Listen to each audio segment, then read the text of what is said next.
Wildfires are a part of life in Canada. Thousands of acres burn every year and get little notice. 2023 and 2024, though, were a little different. In this video, we're going to be doing a deep dive into the two back-to-back devastating wildfire seasons, as well as the outlook for this year. I'm going to start by going over the causes. The first main cause was the low snowfall accumulations, which led to the streams and rivers not being as full for longer, drying everything out and increasing a chance for a lightning strike to start a fire. Another big cause was zombie fires from 2023 into 2024.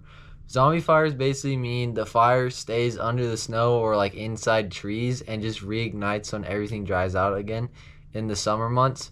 This made a whole bunch of the fires this year, but still new strikes were outnumbered zombie fires. Another big thing was a warmer winter in the past 2 years, which is not good. Warmer temperatures makes the snow melt faster and less snow accumulate. So overall, less snow and less spring accumulations of rain have made these past 2 years devastating in fires. Another big reason is that it was globally warmer. So across the globe, everything's been heating up for the past 100 years. I'm sure you've all heard about that. And I'm not going to get into any controversial topics in this video, but just know everything is getting warmer. On the left here is the hectares, which I won't read them off in that because it's a little confusing. But in British Columbia, 2,652,000 acres burned. In Yukon, 424,500 acres burned. In Alberta, 1,749,000 acres burned. In the Northwest Territories, which is up north where not a lot of people live, so these ones don't matter as much. They still matter, but they're not as like devastating in like structurally stuff. 4,130,000 acres burned. Saskatchewan, which I have a story about that, which I'll get into after I finish explaining these things. Saskatchewan had 2,238,000 acres burned. Manitoba had 659,000 acres burned. Ontario, 214,000, and Quebec had 617,000. Newfoundland and Labrador, I think is what it is, had 179,000. New Brunswick had 500 acres. That's it. Nova Scotia had 100. And then in parks in Canada had a total of 287,000 acres burned. I'm going to be talking about two different fires and like their effects. The first one is the Jasper fire, which most of you probably heard about.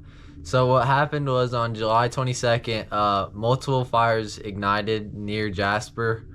The initial reports were from the Jasper transfer station. Strong winds that day caused those fires to merge, and they formed a quite massive like conjoined fire, and it was blowing straight towards the town. And then between July 22nd and the 24th, approximately 25,000 residents were evacuated from the national park and Jasper, the town. Then on the 24th, the fire actually reached the town and caused significant damage. Reports indicated that about 50% of buildings in certain areas were destroyed, according to the New York Post. During this time, there was two fires, a north and a south. On the 25th of July, those two fires merged into one and burned a total of 79,000 acres, which is a sizable amount. Like for any fire, that's a big amount. Finally, on September 7th, 2024, the fires had been suppressed enough to allow visitors to return to Jasper National Park, and they claimed it was under control enough for everyone to return. People began to return to the town. This summer, the other event that I'm going to talk about is this summer, I went to Canada on a fishing trip. We flew in on a float plane, and we landed. We almost couldn't go in the day we were planning on because of the fire that was right near where we were. It didn't cause any structural damage, and it wasn't actually that big, but I took a couple of cool pictures around the fire, and like just how many there were. It was shocking. Like everywhere you look there was fires, and they're all just smoldering. They're mostly just smoke. Like, you can't see a lot of fires. We were fishing near one of them, and the whole time, it was probably like an hour and a half ish, we only saw one bit of flame, and it was just a tree burning. But it definitely had some impacts. The owner of the place we were staying at said that that was the closest the fire had been, and he said that, like, if you take the proper precautions, which he had sprinkler systems set up, then you should be fine in that case scenario with those limited fires. But that then also was not a very like big fire, and it was not impacting any structures and was nowhere near any civilization. So far, the outlook for this upcoming year, the 2025 summer, is not looking too good. Unfortunately, snowfall totals are below average, and we're looking at a warmer summer so far. That can change, of course. We can have a wetter spring, but as of the producing this video, mid-January, it is not looking good. These are a couple of the graphs, and you saw some before.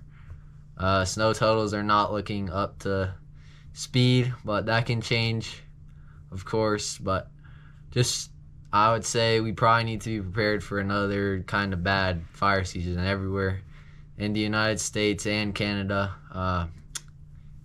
A little note to wrap up this video. The LA fires started while I was writing the script for this fire, and if this video is something you enjoy, and you want me to do a whole video about the LA fires and like the impacts and causes after that stuff comes out, let me know in the comments, because I'd be happy to do that. I like fires. They're more interesting than some other things. Thanks everyone for watching till the end. If you enjoyed this video, please subscribe. I make kind of interesting videos. Usually I'm out and about doing something while I'm recording this, so I'm not just looking at a camera sitting in a chair. But the next video I'm planning on making is about the hurricane season in 2024, kind of the impacts, the causes, what to look for in this upcoming year. And if you think that would be enjoyable, please subscribe, and check out my video of me going to Canada right here.